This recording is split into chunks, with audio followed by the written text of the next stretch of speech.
और ये दौड़ते हुए मेजर गौरव आर्या की भी एंट्री स्टूडियो में आपसे मिलने के लिए वो भी बेताब हैं। पीके श्रीवास्तव एयर मार्शल भी हमारे साथ हैं, लेकिन इस वक्त की बड़ी खबर के साथ शुरुआत कर दूं जरा। प्रतिशोध आप देख रहे हैं पीओके को लेकर। इस वक्त की बड़ी खबर पीओके को लेकर भारत की पाकिस्तान को आखिरी चेतावनी। विदेश मंत्रालय ने कहा पीओके जल्द खाली करे पाकिस्तान। इनफैक्ट पिछले 15 दिनों के भीतर ये दूसरी बार भारत की तरफ से असर्ट किया जा रहा है जल्दी खाली करो पीओके। पाकिस्तान मोस्ट वांटेड आतंकियों को सौंपे। एमईए ने यह भी कहा, एमईए की तरफ से ये पोस्चरिंग बहुत कुछ कहती है। 15 दिन एक पखवाड़े के भीतर दूसरी बार ये कहा जाना पीओके को जल्दी खाली करो, और दूसरे ये भी कहा जाना कि भारत के जो मोस्ट वांटेड आतंकी हैं उनको जल्दी सौंपो। ये डोजियर से आगे की बात है। डोज कंटिन्यू कर रही है प्रतिशोध के तौर पर। प्रधानमंत्री ने आज प्रतिशोध को और नए आयाम दे दिए। उन्होंने कहा यह प्रतिशोध ये सिर्फ शोध प्रतिशोध नहीं, ये न्याय के लिए लिया जा रहा प्रतिशोध है। मेजर गौरव आर्या मेरे साथ मौजूद हैं। प्रधानमंत्री की बात पर तो हम जाएंगे। एमईए ने जो ये कहा जी, इसके मायने क्या है? देखिए, मैं दिनेश एक बात कहना चाहता हूं, बड़ी इंपॉर्टेंट बात है। और इंपॉर्टेंट क्यों है? इसलिए कि भारत ने अब एक मन बना लिया है कि जहां ऑपरेशन सिंदूर है, जहां काइनेटिक तरीके से ठोका जा रहा है पाकिस्तान को, यहां डिप्लोमेटिक तरीके से लगातार दर लगातार पाकिस्तान के ऊपर प्रेशर है। कोई ऐसा दिन ना जाए जब पाकिस्तान के ऊपर या तो काइनेटिक प्रेशर ना हो, यानी कि तोप गोला बारूद का प्रेशर ना हो, या पाकिस्तान के ऊपर पानी का प्रेशर ना हो, या फिर पाकिस्तान के ऊपर डिप्लोमेटिक प्रेशर ना हो, स्पोर्ट्स का प्रेशर ना हो।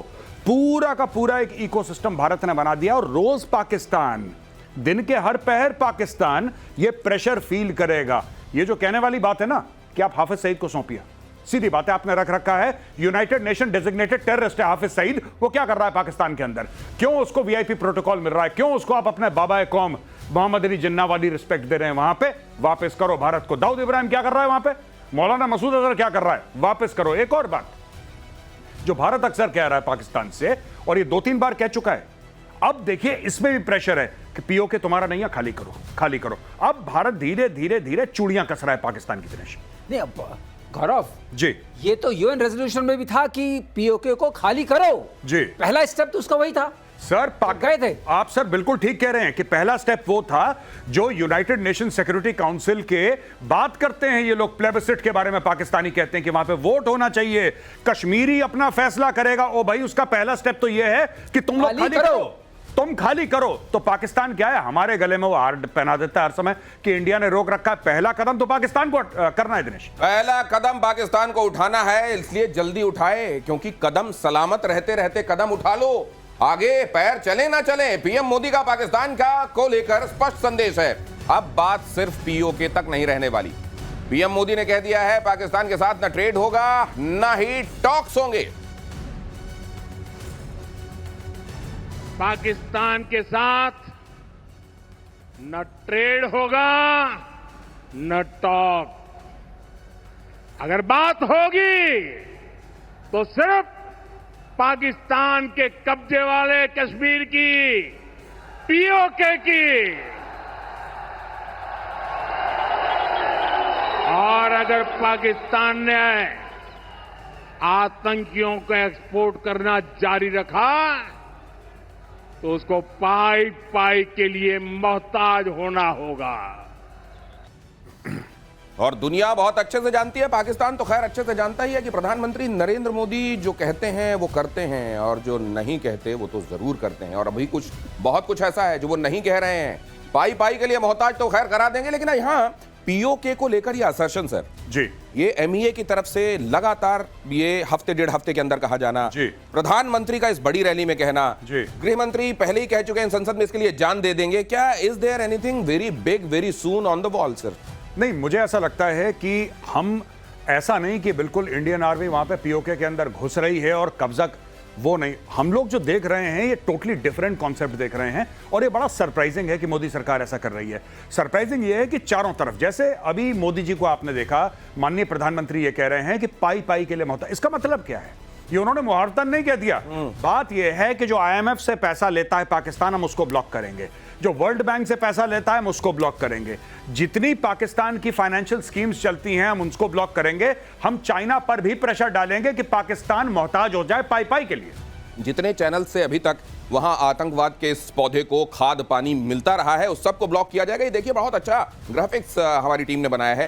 कूटनीति से अर्थनीति से, मिलिट्री एक्शन तो खैर कही दिया गया है कि बंद नहीं होगा, ये थप्पड़ पड़ते रहेंगे। पीओके में बगावत चल रही है, वहां के लोग जो कह रहे हैं कि हमको तो भारत के साथ भैया मिलना है जल्दी, खैर उनको ये पहले कहा जा रहा है कि यहां से चलो, खाली करो। सर ये वहां को लेकर जो कॉम्प्लेक्सिटीज हैं, बहुत सारी चीजें ऐसी हैं जो कहा जा रहा है कि इसको व्यावहारिक रूप से भी देखना पड़ेगा, इस लिहाज से भी देखना पड़ेगा कि चाइना को वहां इन्वॉल्व करके पाकिस्तान ने अपने लिए शील्ड तैयार करने की कोशिश की है। इसको आप कैसे देखते हैं? दिनेश, पाकिस्तान सोचता है कि वो शील्ड तैयार कर रहा है। अब देखिए, आप एक ही चीज को देख लिए, PL-15 पाकिस्तान को दिया उसने, ये EW वल्नरेबल था जो उसको दिया। बहुत सीधा सवाल पूछता हूं सर, मान लीजिए पीओके को लेकर भारत ने कोई एक्शन किया, क्या चाइना का कहीं रोल देखते हैं? वो चुपचाप रहेगा, पीछे रहेगा, बैकफुट पर रहेगा? आप देखिए, हमें एक्शन करने की जरूरत नहीं पड़ेगी क्योंकि लीगली पीओके को पाकिस्तान को खाली करना है।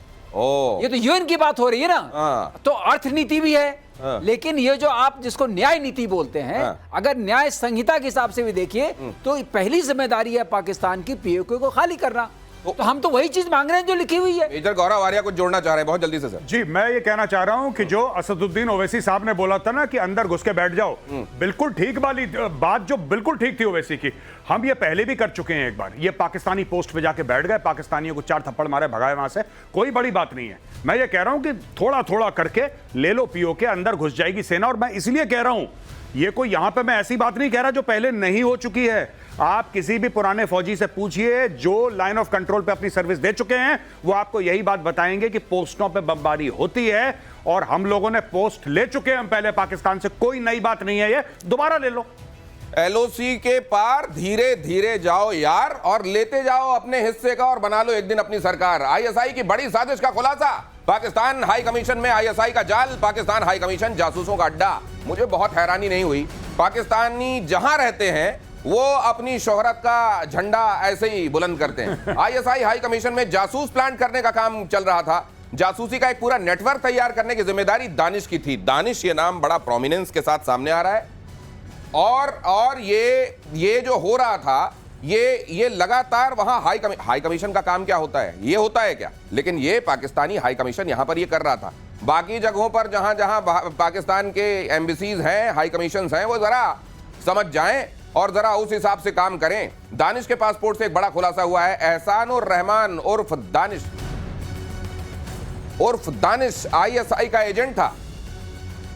इसका नाम, अब जैसा कल आपको बताया ही जा चुका है, मेजर गौरव आर्य बता चुके हैं कि यहां एक नाम न रखने की परंपरा है। फलाने उर्फ ठिकाने, अलियास ठिकाने, इस तरह के नाम होते हैं। इनका एहसानुर रहमान उर्फ दानिश ISI एजेंट था। दानिश इस्लामाबाद में ISI में पोस्टेड था। पासपोर्ट में जो मोबाइल नंबर है उस नंबर का इस्तेमाल दानिश, ज्योति, गजाला और बाकी जासूसों से बात करने के लिए होता था। मतलब यहां जासूसों के साथ, जासूसों का जो नेटवर्क दानिश बना रहा था, उनके साथ बात करने के लिए एक पर्टिकुलर नंबर था जो इस्तेमाल हो रहा था। ISI का, इसकी जड़ें ISI की हैं और यहां पर ये जो काम कर रहा था वो आपके सामने है। सर, ये इसको किस तरीके से देखा जाए? हमने वक्त रहते उस चेहरे से नकाब खींच लिया या ये खींचते खींचते देर हुई है? देखिए साहब, ये तो हमें पता लग गया और हमने नकाब खींच लिया। कुछ समय पहले आप ही को पता है कि इफ्तार पार्टी के बहाने पूरा का पूरा हुर्रियत वहां पे आता था सेलिब्रेट करने के लिए पाकिस्तानी हाई कमीशन में नई दिल्ली में। उनके लिए गाड़ी, अच्छा, केंद्रीय सरकार जो पुरानी सरकार थी वो प्रोटोकॉल प्रोवाइड करती थी। आपको पता है हजारों करोड़ रुपए दिए गए हैं, पाकिस्तान से नहीं, इंडियन गवर्नमेंट ने, जो पहली सरकारें रह चुकी हैं, उन्होंने हुर्रियत को फंड करा। जब आता था गिलानी, तो गिलानी ऐसे आता था कोई कैबिनेट मिनिस्टर आ रहा है, आगे कमांडो, पीछे कमांडो, सायरन बजता हुआ, गिलानी का इलाज, गिलानी का जहाज, गिलानी का प्रोटोकॉल, वाजीवा। अब ये चूड़ियां कसना शुरू कर दी जब से सरकार आई है। और हाँ, ये स्पाइंग होती है, ठीक है, ये पाकिस्तानी करते चले आए हैं, इसमें कोई डाउट नहीं है। लेकिन अब देखना, इनका आपने प्रेजेंस इतना कम कर दिया है भारत में, अब भारत और कम करेगा। आप देख लेना, भारत और कम करेगा, फिर ये रैंडम 2-4 को निकालेगा, 5 को निकालेगा और उनका प्रेजेंस 0 कर देगा। यानी कि फिर अगर कोई पाकिस्तानी यहां पे है तो आप आराम से पूछ सकते हैं, भाई तू कर क्या रहा है, किसने बुलाया तुझे? हाँ, क्योंकि तो अभी तो एक तरीके से बहुत दिनों से उनकी यहां मेहमान नवाजी जैसी चल रही थी। अब उनकी धीरे धीरे उनको भी, जैसा मेजर गौरव आर्य कहते हैं, चूड़ियां टाइट हो रही हैं। बलूचिस्तान के मुद्दे पर पाकिस्तान संसद में हंगामा हुआ। यह खबर देखिए जरा, फ्लैश कीजिए बहुत जल्दी से। पाकिस्तानी सांसद ने शहबाज और मुनीर की पोल खोली। बलूचिस्तान में हर गली में, हर घर में शहीद है। पाकिस्तान के भीतर बलूच सांसद ने यह कहा। सांसद अमल वली खान ने कहा बलूचिस्तान में जुल्म हो रहे हैं। अमल वली खान ने यह भी कहा कि बलूचों पर हो रहे जुल्मों को बंद करे पाकिस्तान, वरना हर घर में, हर गली में एक शहीद है।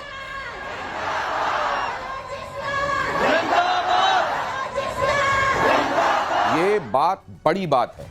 संसद के अंदर बलोच एमपी का यूं खड़े होकर यह कहना कि अब देखो हमारे हर गली में शहीद है, तुम हम पे अत्याचार कर रहे हो, मतलब ये और कितनी देर की बात है? बहुत बड़ी बात है, ये बहुत बड़ी बात है। वहां भी हो रहा है, सिंधु देश के भी नारे लग रहे हैं और खैबर पख्तूनख्वा में भी हो रहा है।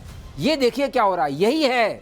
अगर आप लोगों के सामने इसका सही चेहरा लाएंगे पाकिस्तान का, पाकिस्तान में अपने आप ही इंप्लोजन होगा। और इसमें मत भूलिएगा जल नीति, अर्थनीति के साथ जो जल नीति चल रही है, जल नीति को लेकर तो बड़ा हंगामा होगा। ये बड़ी बात कह रहे हैं। तो शुरुआत है, अभी तो शुरुआत है, अब ये शुरुआत है। और ये जल नीति से लेकर अर्थनीति से लेकर ये न्याय नीति का जो पूरा चक्र घूम रहा है, ये बलूचिस्तान जी कितना और देर बलूचिस्तान का अलग वजूद आप देखते हैं। देखिए, अगर आप कुछ समय पहले मुझसे पूछते तो मैं कहता कि नहीं, अभी बहुत टाइम है।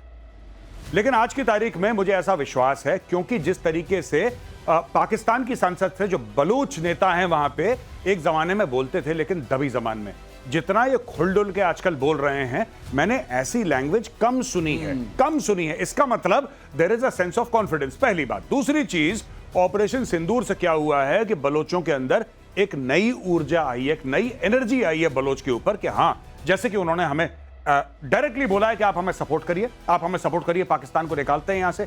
तीसरी बड़ी बात यह है कि अब बलोचिस्तान एक ऐसे नहज पे आ गया है कि उनको एक पॉलिटिकल फेस मिल गया है डॉक्टर महारंग बलोच की सूरत में, और अब बलोच पीछे लग गए। यानी कि देखिए, पॉलिटिकल फेस क्यों इंपॉर्टेंट है दिनेश? इसलिए इंपॉर्टेंट है एक राजनीतिक चेहरा, कि वो चेहरा जो दुनिया भर में एक्सेप्टेबल हो। आज की तारीख में लोग कह रहे हैं कि साहब उनको नॉमिनेट कर रहे हैं नोबेल प्राइज की, बातें चल रही हैं। तो आप ये देखिए कि जो बलूचिस्तान का मुद्दा सिर्फ पाकिस्तान के अंदर का था, वो पूरी दुनिया में आग की तरह फैल गया है। और इससे बड़ी बात क्या हो सकती है? ये पूरी दुनिया में अगर आग की तरह फैल गया है, तो ये वो दिन बहुत दूर नहीं है जब बलूचिस्तान से उठने वाली ये आवाज आखिरकार अपने अंजाम तक, मुकम्मल अंजाम तक पहुंचती दिखाई देगी। अलग देश के तौर पर विदेश मंत्री